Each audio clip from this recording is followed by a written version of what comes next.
الحمد لله الذي هدانا لهذا وما كنا لنهتدي لولا أن هدانا الله ونشهد أن لا إله إلا الله وحده لا شريك له ونشهد أن محمدا عبده ورسوله أرسله بالحق بشيرا ونذيرا وداعيا إلى الله بإذنه وسراجا منيرا أما بعد أعوذ بالله من الشيطان الرجيم بسم الله الرحمن الرحيم وقل ربي أدخلني مدخل صدق وأخرجني مخرج صدق واجعل لي من لدنك سلطانا نصيرا وقل جاء الحق وزهق الباطل إن الباطل كان زهوقا صدق اللہ العلی العظیم۔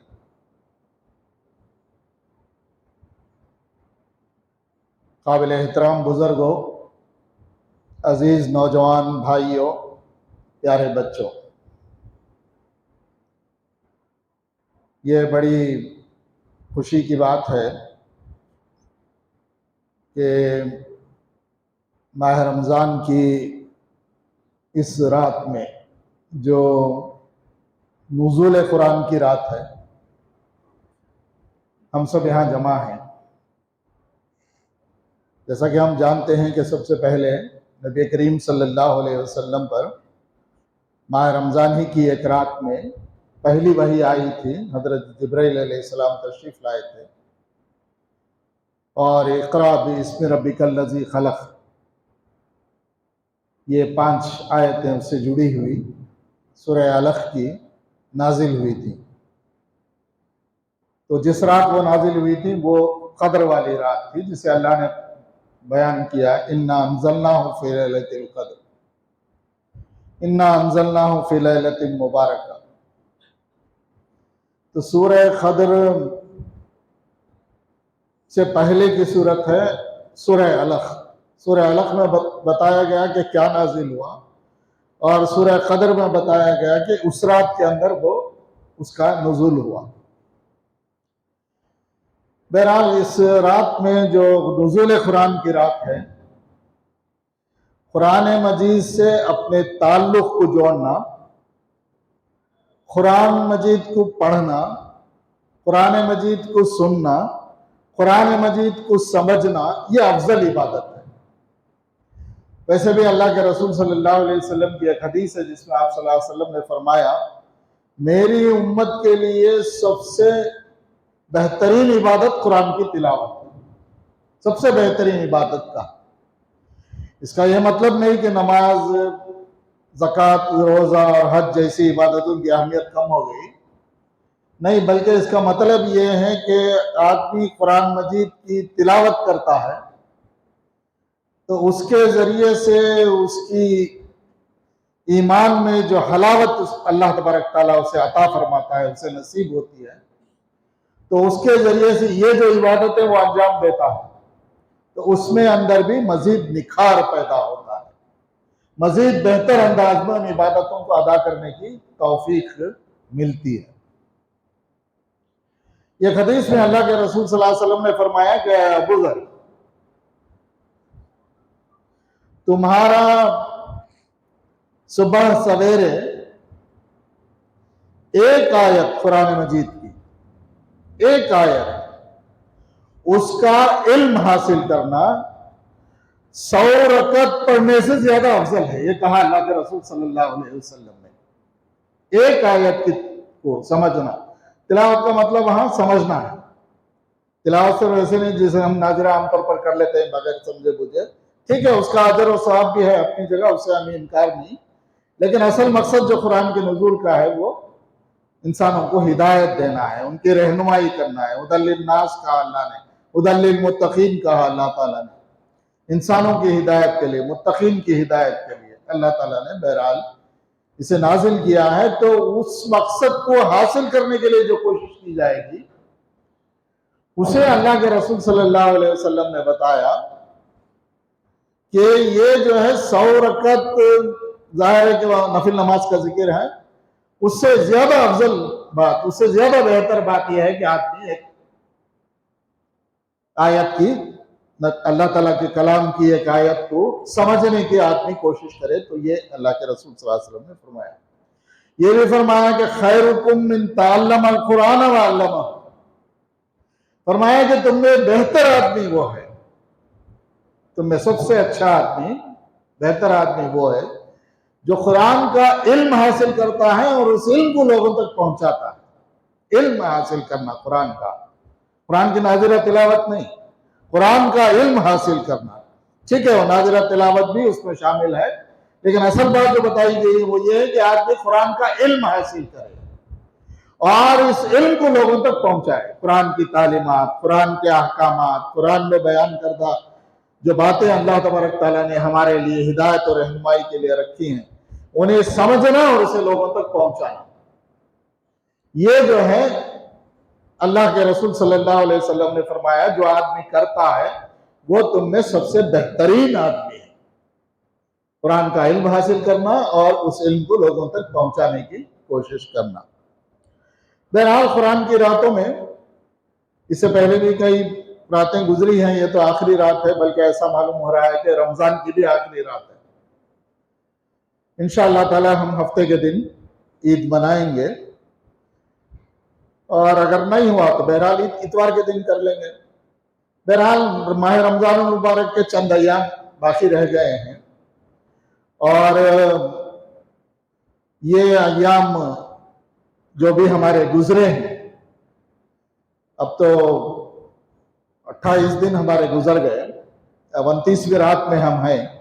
29واں کا ایک روزہ مل سکتا ہے، ممکن ہے کہ 30 کا بھی ملے، زیادہ امکان 29ویں روزے کا ہے، آخری روزہ. تو جو کچھ بھی ہم نے ماہ رمضان المبارک کے اندر ہم سے ہوا، ہم نے عبادتیں کی، نمازیں پڑھی، روزے رکھے، زکوٰۃ دی، خیر خیرات کیا، نیکی کے کام کیے، برائیوں سے بچنے کی کوششیں کی، گناہوں سے بچنے کی کوششیں کی، تو اللہ تبارک تعالیٰ سے بہرحال ہم کو دعا کرنی چاہیے. اور یہ دعاؤں کی قبولیت کی رات ہے. دعا کرنی چاہیے کہ اللہ تبارک تعالیٰ ہماری ان ساری کوششوں کو، ہماری ان عبادتوں کو اللہ تبارک تعالیٰ قبول فرمائے. ان عبادتوں کو انجام دیتے ہوئے، نیکیوں کے ان کاموں کرتے ہوئے ہم سے کچھ کمیاں، کمزوریاں، خامیاں، غلطیاں بہرحال ہوئی ہیں.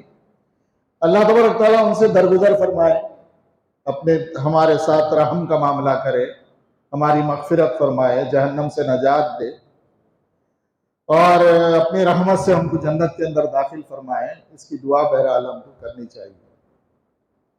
بات دعاؤں کی آئی ہے تو یہ بات بہرحال ہمیں اپنے سامنے رکھنی چاہیے کہ دعائیں ہم اللہ تبارک تعالیٰ سے جو بھی مانگنا ہے مانگ سکتے ہیں، مانگنے میں کوئی حرج نہیں ہے. بلکہ اللہ کے رسول صلی اللہ علیہ وسلم نے فرمایا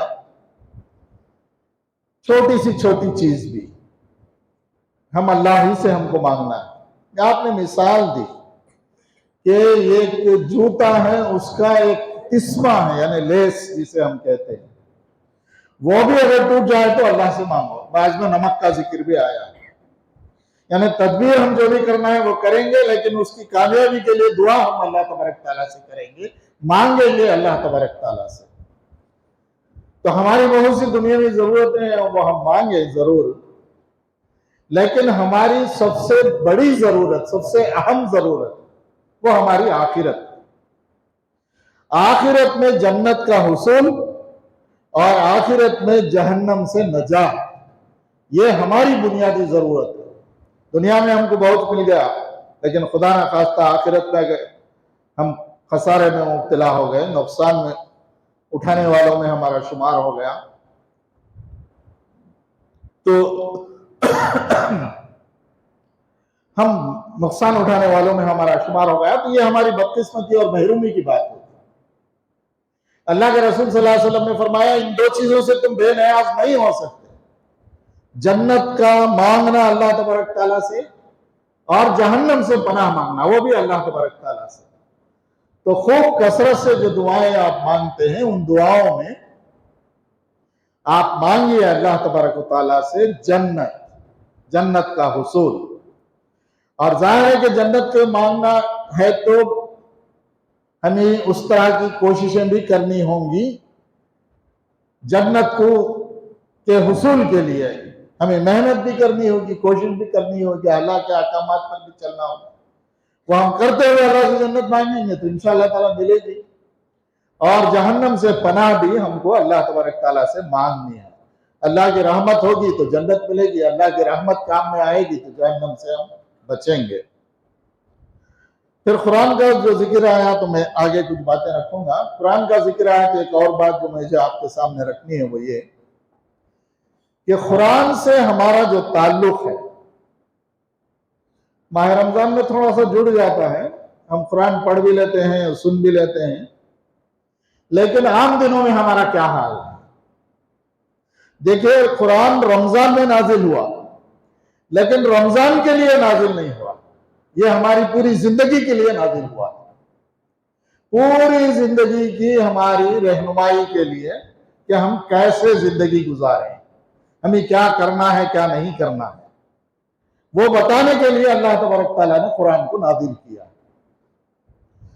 تو قرآن مجید کو جب تک ہم پڑھیں گے نہیں، سمجھیں گے نہیں، تو اس وقت تک ہمیں وہ بات معلوم نہیں ہوگی جو ہمارا رب ہم سے چاہتا ہے. کیا چاہتا ہے ہمارا رب؟ تو وہ معلوم کرنا ہے تو ہمیں قرآن کو پڑھنا ہوگا. رمضان میں بھی پڑھنا ہوگا، غیر رمضان میں بھی پڑھنا ہوگا، ہر دن پڑھنا ہوگا. کوئی دن ہمارا ایسا نہ گزرے جس میں ہم نے قرآن نہ پڑھا ہو. دیکھیں نبی کریم صلی اللہ علیہ وسلم کے سلسلے میں عام تصور ہے ہمارا، بہرحال قرآن نے بھی اس کی گواہی دی، احادیث میں بھی بات آئی ہے کہ اللہ کے رسول صلی اللہ علیہ وسلم قیامت کے دن مومن بندوں کی، ان کے امت کے سفارش کریں گے بارگاہ خداوندی میں. اللہ تبارک تعالیٰ کی اجازت سے، اس کے اذن سے سفارش کریں گے. اللہ کرے کہ جن کی سفارش نبی کریم صلی اللہ علیہ وسلم کریں ان میں ہمارا بھی شمار ہو. بہرحال دعا اللہ تعالیٰ سے ہم کو کرنی چاہیے. لیکن ایک بات جو قرآن مجید نے ہم کو بتائی ہے وہ یہ کہ اللہ کے رسول صلی اللہ علیہ وسلم قیامت کے دن اپنے امت کے لوگوں کے سلسلے میں بارگاہ خداوندی میں شکایت کریں گے. شکایت